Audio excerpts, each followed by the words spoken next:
आखिर जंगबंदी हो गई। ये जंगबंदी जो है वो 11th आवर में हुई, यानी ऐसा लग रहा था कि बस हमला होने ही वाला है और उससे चंद घंटे पहले सब कुछ बदल गया। ये हुआ कैसे, पहले तो आपको मैं बताता हूं कि हकायक क्या है, कौन कौन सी चीजें सामने आई, फिर मैं आपको बताता हूं ये किस तरीके से हुआ और अब तक कौन कौन सी चीजें बेनकाब हो चुकी हैं। ईरान का क्या कहना है, अमेरिका का क्या कहना है और पाकिस्तान का क्या कहना है।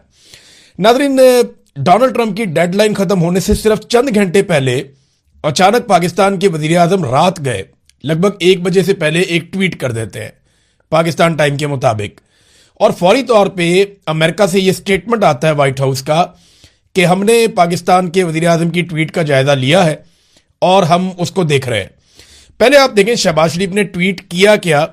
शहबाज शरीफ ने कहा जी, मशरिक़ वुस्ता में जारी जंग के पुरअमन हल के लिए सिफारती कोशिशें बतदरीज मजबूती से और ताकत के साथ आगे बढ़ रही हैं, जिसके मुस्तकबिल में नताइज सामने आने की काफ़ी उम्मीद है।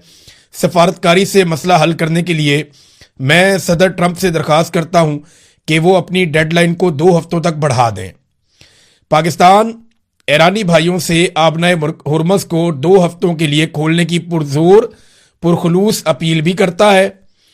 तमाम फरीकैन से भी दरख्वास्त करते हैं कि वो खित्ते में तवील मुद्दती अमन और इस्तेहकाम के मफाद में सिफारतकारी की खातिर मुकम्मल जंगबंदी की पाबंदी करें। इसमें पाकिस्तान ने इसराइल का नाम नहीं लिया, लेना भी नहीं चाहिए था, वैसे अमेरिका ही मैटर करता है, इसराइल तो मैटर नहीं करता। अगर इसराइल ईरान के साथ लड़ेगा तो वो 2 ढाई 3 घंटे के अंदर इसराइल को चक्कर दे के रख देगा ईरान। अच्छा, ये स्टेटमेंट आता है शहबाज शरीफ का। इसके कुछ देर के बाद जो है वो जब डोनाल्ड ट्रंप की डेडलाइन खत्म हो रही थी तो लगभग 1.5-2 घंटे रह गए थे, बाकी 1.5 घंटा रह गया था। फिर अचानक से डोनाल्ड ट्रंप का एक स्टेटमेंट आ जाता है। डोनाल्ड ट्रंप क्या कहता है जरा ये भी आप सुन लें। डोनाल्ड ट्रंप ने, अमेरिकी सदर डोनाल्ड ट्रंप ने कहा कि पाकिस्तान के वज़ीर आज़म शहबाज शरीफ और army chief field marshal Asim Munir की दरखास्त पर वो ईरान के खिलाफ तयशुदा हमले को 2 हफ्तों के लिए मौखर करने पर आमादा है, बशर्तिया कि ईरान आबनाए हुर्मस को फौरी तौर पर और मुकम्मल तौर पर महफूज तरीके से खोल दे। उनके मुताबिक ये 2 तरफा जंगबंदी होगी। सदर ट्रंप ने कहा कि अमेरिका अपने तमाम फौजी अहदाफ हासिल कर चुका है और ईरान के साथ तवील मुद्दती अमन मुआहदे पर पेशरफ्त काफी हद तक हो चुकी है। डोनाल्ड ट्रंप ने इसी ट्वीट के अंदर कहा कि ईरान की जानिब से 10 नकाती तजवीज़ मौसूल हुई है जो मुज़ाकरात के लिए काबिल अमल बुनियाद फराहम करती है। ये बहुत अहम है, मैं आगे चल के आपको बताता हूं। अमरीकी सदर के मुताबिक अमरीका और ईरान के दरमियान ज्यादातर इख्तलाफी नुकात पर इत्तफाक हो चुका है और 2 हफ्तों की मोहलत मुआहदे को हतमी शक्ल देने में मदद देगी। उन्होंने कहा कि बतौर सदर और मशरिक़ वस्ता के ममालिक की नुमाइंदगी करते हुए इस देरीना मसले के हल के करीब पहुंचना उनके लिए बहुत बड़ा एजाज है। लो जी, ये डोनाल्ड ट्रंप ने कह दिया ठीक है, मुझे जंगबंदी कबूल है। उसके बाद स्टेटमेंट आ गया ईरान की जानिब से। ईरान की जानिब से जो स्टेटमेंट आया वो अराक्ची का स्टेटमेंट आया। ईरानी वजीर खारजा डॉक्टर अब्बास अराक्ची ने कहा कि इस्लामी जमहूरिया ईरान की सुप्रीम नेशनल सिक्योरिटी काउंसिल की जानिब से जो बयान जारी हुआ है वो ये है, मैं इस्लामी जमहूरिया ईरान की जानिब से खित्ते में जंग के खात्मे के लिए अपने प्यारे भाइयों इज्जत माब वजीर आजम पाकिस्तान शहबाज शरीफ और फील्ड मार्शल आसिम मुनीर की कोशिशों पर उनका शुक्रिया अदा करता हूं, तारीफ करता हूं। शहबाज शरीफ की अपनी ट्वीट में की गई बरादराना दरखास्त के जवाब में और अमरीका की जानिब से अपने 15 नुकाती मनसूबे की बुनियाद पर मुज़ाकरात की दरख्वास्त के साथ साथ सदर ट्रंप की जानिब से मुज़ाकरात की बुनियाद के तौर पर ईरान के 10 नुकाती मनसूबे के अमूमी फ्रेमवर्क को कबूल करने के ऐलान के पेश नज़र मैं ईरान की सुप्रीम नेशनल सिक्योरिटी काउंसिल की जानिब से दर्ज झेल ऐलान करता हूं, अगर ईरान के खिलाफ हमले रोक दिए जाते हैं तो हमारी ताकतवर मुसल्लह अफवाज अपनी दिफाई कार्रवाइयां बंद कर देंगी। 2 हफ्ते की मुद्दत के लिए ईरान की मुसल्लह अफवाज के साथ हम आहंगी और तकनीकी हदूद को मद्देनजर रखते हुए आबनाए हुर्मस के जरिए महफूज रास्ता मुमकिन बनाया जाएगा। ये जनाब सैयद अब्बास अराक्ची ये स्टेटमेंट आ जाता है। अच्छा, इसके अलावा कुछ स्टेटमेंट्स और भी हैं जो मैं आपके सामने रखना चाहूंगा। एक तो पहले आपको बताऊंगा कि ईरान की शराइत क्या है, लेकिन यहां पे जो एक बड़ा स्टेटमेंट है वो स्टेटमेंट है सुप्रीम नेशनल सिक्योरिटी काउंसिल का, जो ईरान की है। उन्होंने कहा जनाब के 2 हफ्ते की जंगबंदी और मुज़ाकरात पर जो उनका स्टेटमेंट है, उन्होंने कहा कि दुश्मन को मुजरिमाना जंग में नाकाबिले तरदीद तारीखी और इबरतनाक शिकस्त का सामना करना पड़ा। ईरान ने अमेरिका को 10 नकाती मंसूबा कबूल करने पर मजबूर कर दिया। तजावीज़ में अमेरिका की जानिब से अदम जारहियत की जमानत देना शामिल है। आपने हुर्मत पर ईरान के कंट्रोल को जारी रखने की तजवीज़ शामिल है। बयान के मुताबिक जो यूरेनियम की अफसूदगी है उसे कबूल करने, तमाम बुनियादी और सानवी पाबंदियों को ख़त्म करना, सलामती कौंसिल और बोर्ड ऑफ गवर्नर्स की तमाम करारदादों को ख़त्म करना, ईरान को मुआवजा अदा करना, खित्ते से अमरीकी जंगी फौज के इनखला की तजवीज़ भी शामिल है। सुप्रीम नेशनल सिक्योरिटी काउंसिल के मुताबिक लबनान के खिलाफ तमाम इस्लामी महाजों पर जंग बंदी को रोकने की तजवीज़ भी शामिल है।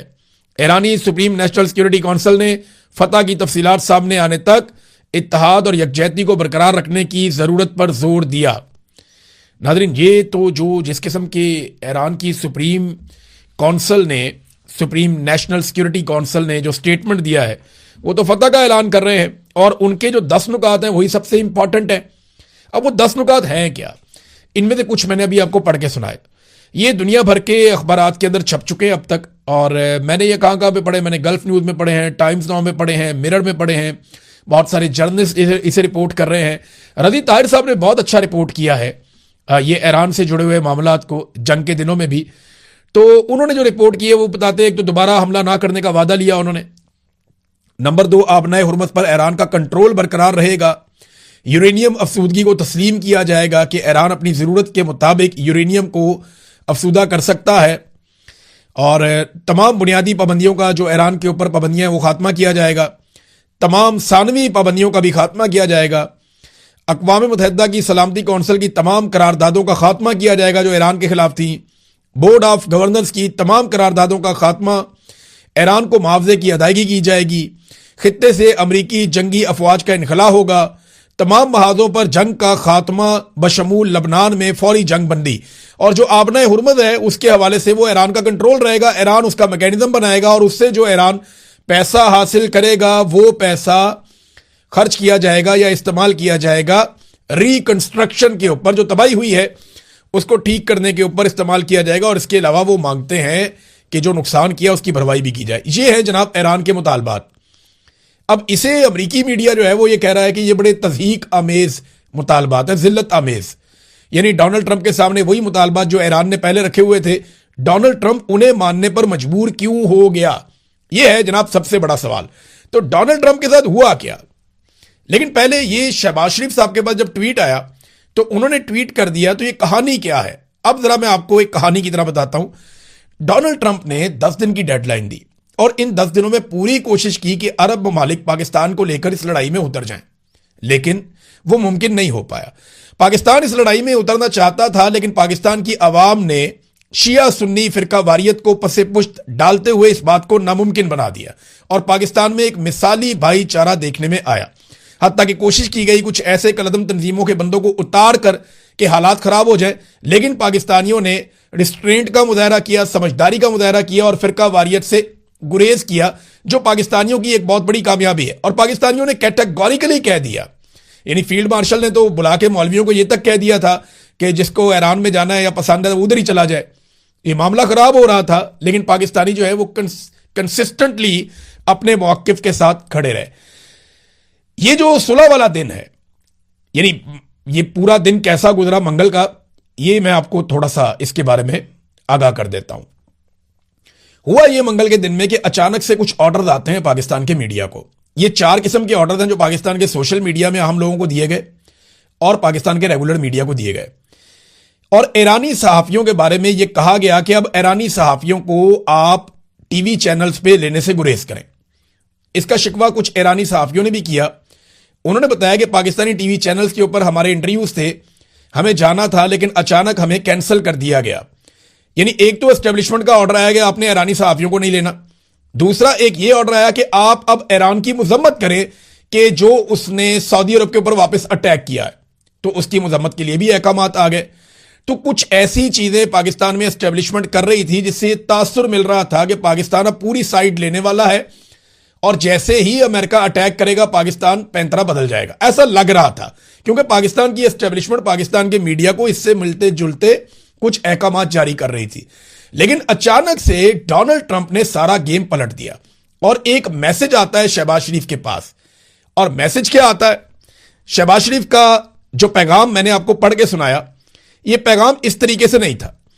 इस पैगाम के शुरू में एक और चीज भी है, और ये लाइन जब आप पढ़ेंगे तो आप बड़ा एंजॉय करेंगे। पहली लाइन जो शहबाज शरीफ साहब ने अपने ट्वीट में लिखी, जो 1 बजे के करीब रात को उन्होंने की, उसमें था draft Pakistan prime minister message on x. समझ रहे हैं आप? देखिए, अब मैं आपको एक बारीक चीज समझाता हूं। ये दुनिया भर के तज्जियाकार इस पे बात कर रहे हैं कि ये मैसेज शहबाज शरीफ ने खुद नहीं लिखा, और ये भी वो क्लेम कर रहे हैं कि ये मैसेज पाकिस्तान के अंदर से किसी सरकारी महकमे ने भी नहीं लिखा।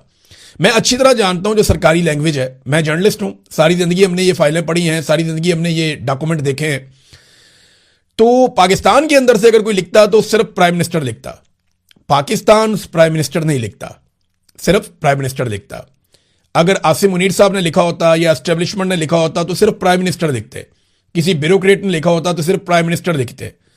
लेकिन यह किसी और मुल्क ने क्योंकि लिखा है, और जुबान भी वही है जिस किस्म की जुबान डोनाल्ड ट्रंप इस्तेमाल करते हैं या अमेरिकन इस्तेमाल करते हैं।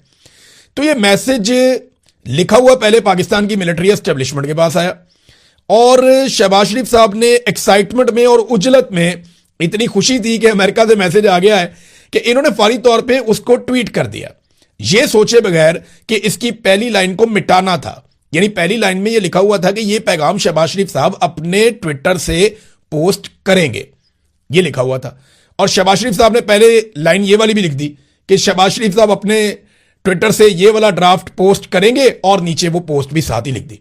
थोड़ी देर के बाद शहबाज शरीफ को अपनी गलती का एहसास हुआ और उन्हें एहसास दिलाया गया बड़े तगड़े तरीके से, तो उन्होंने फिर अपनी ट्वीट को एडिट किया, और एडिट करने के बाद ये पहली लाइन निकाल दी। तो ये इनिशिएट फिर ऐसा है कि पाकिस्तान से नहीं हुआ, प्राइम मिनिस्टर ऑफिस से नहीं हुआ, पाकिस्तान की एस्टेब्लिशमेंट ने नहीं किया, और पाकिस्तान के किसी ब्यूरोक्रेट ने नहीं किया। ये अमेरिका से इनिशिएट होता है, और लोग इसके बारे में बहुत सारे दावे कर रहे हैं। अमेरिकन मीडिया हैरान है, दुनिया भर के प्रोफेसर जो सियासत को जानने वाले लोग हैं वो हैरान है कि ये शहबाज शरीफ से कितनी बड़ी गलती हो गई एक्साइटमेंट में। वैसे भी डोनाल्ड ट्रंप कहता है कि मुझे नालायक बहुत पसंद है, मैं नालायकों में रहना पसंद करता हूं, तो फिर शहबाज शरीफ साहब ने साबित की कि मेरे तो वड्डा भी नालायक कोई नहीं है। यानी वो जो, देखिए, पाकिस्तान को इसका फायदा है। मैं पहले दिन से कह रहा हूं कि पाकिस्तान को अमन के लिए रोल प्ले करना चाहिए, पाकिस्तान को जानिबदारी से गुरेज करना चाहिए, पाकिस्तान को इस लड़ाई में उतरने से गुरेज करना चाहिए। चाहे कोई भी आपके ऊपर दबाव डाले, चाहे अमेरिका डाले, चाहे सऊदी अरब डाले, कोई भी दबाव डाले, इसराइल के साथ मिलकर ईरान के खिलाफ लड़ाई नहीं लड़नी चाहिए। मैं पहले दिन से यह कह रहा हूं कि पाकिस्तान का एक ही काम करना बनता है कि वो अमन के लिए कोशिश जारी रखे, और पाकिस्तान ने यह किया भी। पाकिस्तान के वजीर आजम ने किया, बाकी लोगों ने किया, जिनका मैंडेट था उन्होंने भी किया, जिनका नहीं था उन्होंने भी किया, और यह कोशिश बिलाखिर कामयाब हुई है। लेकिन शहबाज शरीफ साहब को यह बना बनाया जो मिला खेल, वो शहबाज शरीफ साहब से गलती हो गई, और एक शानदार मौका जो शहबाज शरीफ को मिल रहा था उन्होंने ज़ाया कर दिया, और पूरी दुनिया को बता दिया कि मुझे तो बतौर एक कठपुतली के इस्तेमाल किया गया है, मेरी इस सारी लड़ाई में इतनी औकात थी। बहरहाल जंगबंदी होगी, यह बड़ी अच्छी बात है, और मैं उम्मीद करता हूं कि यह जंगबंदी कायम रहेगी, क्योंकि यह पूरे खित्ते में, खासतौर पे पाकिस्तान और ईरान के लिए, उनके मफाद में बहुत इंपॉर्टेंट है। अब इसराइल अगर कोई शरारत नहीं करता अगले 2 हफ्तों में, तो ये चीजें आगे बढ़ सकती हैं। अच्छा, डोनाल्ड ट्रंप के साथ क्या हुआ जो डोनाल्ड ट्रंप को फौरी तौर पे जंगबंदी की तरफ आना पड़ा? डोनाल्ड ट्रंप के खिलाफ काफी एक्टिविटीज शुरू हो गई, और ये एक्टिविटीज डोनाल्ड ट्रंप के खिलाफ अमेरिका में हो रही थी। पहली मरतबा ऐसा हुआ कि ये जो सिविलाइजेशन पूरी तबाह करने का बयान है, उसके बाद डोनाल्ड ट्रंप की अपनी पार्टी के लोग डोनाल्ड ट्रंप के खिलाफ होने लगे, और उनके स्टेटमेंट्स भी आना शुरू हो गए। कांग्रेस के रुकन जॉन बी लॉरेंसन ने 119वीं कांग्रेस में करारदाद 1155 पेश की, जिसमें सदर डोनाल्ड जे ट्रंप को संगीन जंगी जराइम और बदउनवानियों के लिए मुआखजा करने की सिफारिश की गई। अब इस मरतबा क्योंकि कुछ लोग खिलाफ हो गए, डोनाल्ड ट्रंप के अपने भी, मुआखजे की भी एक तलवार लटक रही थी, कामयाब हो या ना हो। अमेरिकी सदर के लिए बहुत बड़ी बात होती है कि उसके खिलाफ मुआखजे वाला मामला चल पड़ा है। दूसरा, डोनाल्ड ट्रंप एक भी इत्तेहादी अपने साथ मिलवाने में कामयाब नहीं हो सका, और फिर अक़वाम मुत्तहिदा के अंदर बाकायदा यह करारदाद लाई गई कि आबने हुर्मुज़ को बज़ोरे ताकत खोल दिया जाए, और पूरी उसके लिए कोशिश की गई। लेकिन रूस ने और चीन ने उसको वीटो कर दिया। बाकी दो ममालिक वहां से एब्सेंट रहे, पाकिस्तान भी वहां पे नहीं गया, लिहाजा वहां पे भी नाकामी हो गई अमेरिका को और उसके इत्तेहादियों को। तो आबना हुर्मुज़ को ताकत के बलबूते पे खुलवाने के सारे इम्कानात जब खत्म हो गए, तो डोनाल्ड ट्रंप को जंग से बचने के लिए और अपने आप को बचाने के लिए अब जंगबंदी चाहिए थी। तो उसमें एक स्क्रिप्ट लिखवाकर पाकिस्तान भिजवाया गया। पाकिस्तान के वजीर आजम ने उसको एज इट इज ट्वीट कर दिया। गलती ये होगी कि पहली लाइन मिटाना वो भूल गए, जिसकी वजह से पूरी दुनिया में सुबकी भी हो गई, और जो एक मौका मिला था शानदार किस्म का इसको मौजें लूटने का और पूरा क्रेडिट लेने का, शहबाज शरीफ साहब ने अपनी एक गलती से वो क्रेडिट बदकिस्मती से गवा दिया। अच्छा, अब पूरी दुनिया में शहबाज शरीफ साहब का मजाक भी उड़ रहा है, और जब शहबाज शरीफ का होता है तो फिर पाकिस्तान का भी होता है। तो डोनाल्ड ट्रंप ने इस जंगबंदी में हासिल क्या किया? 10 शराइत तो मैंने आपको बता दी कि जनाब ईरान की 10 शराइत बड़ी सख्त है। इस तरह अमेरिका की भी शराइत है, वो इसके बिल्कुल ऑपोजिट है। लेकिन 2 हफ्ते की जंगबंदी के बाद क्या होगा और इस लड़ाई में अमेरिका को मिला क्या? नंबर 1, आबना हुर्मुज़ जो पहले खुली हुई थी जंग से पहले, लंबे अरसे के लिए डोनाल्ड ट्रंप ने पूरा महीना उसको बंद करवाया, और अब जो जहाज ईरान की निगरानी में और ईरान की इजाजत से वहां से गुजरेंगे उनके ऊपर फ्यूचर में टैक्स भी लगेगा। ये एक हासिल की चीज। नंबर 2, यूरेनियम अभी तक ईरान के पास है और ईरान कह रहा है जनाब हमें कानूनी तौर पे इजाजत दी जाए आइंदा इस पे काम करने की। फिर ईरान में खामनाई रजीम जो है वो अब लंबे अरसे तक मजबूत हो गया है इस जंग के नतीजे में। जो पहले ऐसा लगता था ये कमजोर पड़ रहे हैं, वो मजबूत हो गए इस जंग के नतीजे में। इसराइल और अमेरिका की मिथ टूट गई है, उनकी चौधराहट बढ़ गई है कि इनके खिलाफ भी लड़ाई लड़ी जा सकती है और इनको भी तगड़ा जवाब दिया जा सकता है। इसराइल, अमेरिका और अरब ममालिक का अरबों डॉलर्स का नुकसान भी इस जंग में हुआ है। फिर छठी चीज जो हुई, इसका फायदा रूस को, चीन को, ओमान को, पाकिस्तान को भी इसका फायदा हुआ। पाकिस्तान को यह फायदा हुआ कि पाकिस्तान को लड़ाई में नहीं उतरना पड़ा, अच्छा हो गया, बचत हो गई हमारी। फिर इसका ओमान को इसलिए फायदा होगा कि ईरान के साथ मिलकर वो पैसे इकट्ठे करेगा, और चीन और रशिया का फायदा वो आपके सामने है। आलमी मंडियों में तेल की कीमतों में इजाफा करवा दिया ये जंग करने के बाद। हर रोज अरबों डॉलर स्टॉक के अंदर डूबते रहे। डोनाल्ड ट्रंप और नेतन्याहू के लिए उनके मुल्कों में बहुत बड़ा सियासी डैमेज हुआ है इस जंग के नतीजे में, और पहली बार अमेरिका के इत्तेहादियों ने उसे तनहा छोड़ा। ये सारा कुछ डोनाल्ड ट्रंप ने इस जंग में हासिल किया है। अब नाजरीन, 10 तारीख को पाकिस्तान के वजीर आज़म ने फिर ट्वीट कर दिया और 10 तारीख को दावत दे दी है अमेरिका के और ईरान के नुमाइंदों को कि वो आए और आकर बैठ के पाकिस्तान के अंदर इस्लामाबाद में अपने मुज़ाकरात करें और कोई बीच का रास्ता निकालें, ताकि 2 हफ्ते के बाद भी ये जंगबंदी कायम रहे और दोबारा लड़ाई ना हो। देखें, उम्मीद यही की जा रही है और कोशिश भी ये होनी चाहिए सबकी, और मेरी दुआ भी है कि खित्ते के अंदर अमन आए। ईरान के साथ बड़े लंबे अरसे से ज्यादती हो रही है, और जब ये जंग होती है तो इसका ज़्यादा नुकसान मुसलमान ममालिक को होता है, क्योंकि यहाँ खित्ते में सारे मुसलमान ममालिक हैं। इसराइल का उतना नुकसान नहीं होता, उनका पैसा बहुत ज़्यादा है, उनकी सपोर्ट बहुत ज़्यादा है, फिर उनका जो दिफाई पूरा इंफ्रास्ट्रक्चर है वो बहुत तगड़ा है, तो ज़्यादा नुकसान मुसलमान मुल्कों का भी हुआ है। और अब अगर जंगबंदी हो जाती है तो ये तवील होनी चाहिए, मुस्तकिल होनी चाहिए, इसके ऊपर ईरान ने भी जोर दिया है। और पाकिस्तान जब इसके अंदर मेज़बानी करेगा तो कम से कम जो मौजूदा रजीम है, जो जाली रजीम है, हुकूमत आकर बैठी हुई है, उसको कम से कम इतना फ़ायदा ज़रूर होगा कि अपने मुखालिफिन को ज़्यादा कुचलने में उनको आसानी मिल जाएगी। यानी दुनिया की जंगें ख़त्म करवा रहे हैं, पाकिस्तान के अंदर जो है वो अवाम को कुचल रहे हैं, अवाम के साथ ज्यादती कर रहे हैं। सबसे बड़ी पॉलिटिकल पार्टी जिसको अवाम ने मैंडेट दिया हुआ है, उन लोगों को सबको जेलों में डाला हुआ है, मुलाकातें तक बंद करवाई हुई हैं पाकिस्तान के सबसे बड़े लीडर की।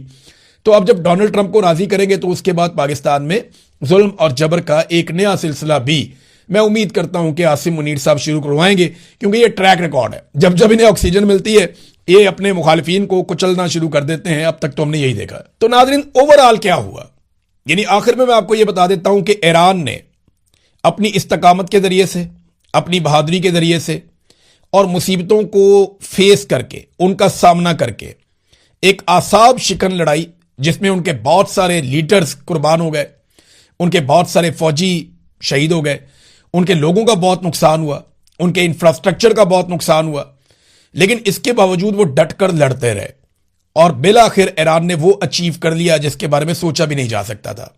आज अगर जंगबंदी हो रही है तो ईरान उसको अपनी फतह करार दे रहा है। अमेरिका भी कहेगा उनकी फतह है, लेकिन ईरान के अंदर लोग ये मान रहे हैं कि ये ईरान की फतह है। अमेरिका के अंदर कोई ये मानने को तैयार नहीं है कि डोनाल्ड ट्रंप ने ये जंग जीती है। अमेरिका के अंदर लोग ये तस्लीम नहीं कर रहे, अमेरिकन मीडिया ये तस्लीम नहीं कर रहा कि अमेरिका ने ये जंग जीती है।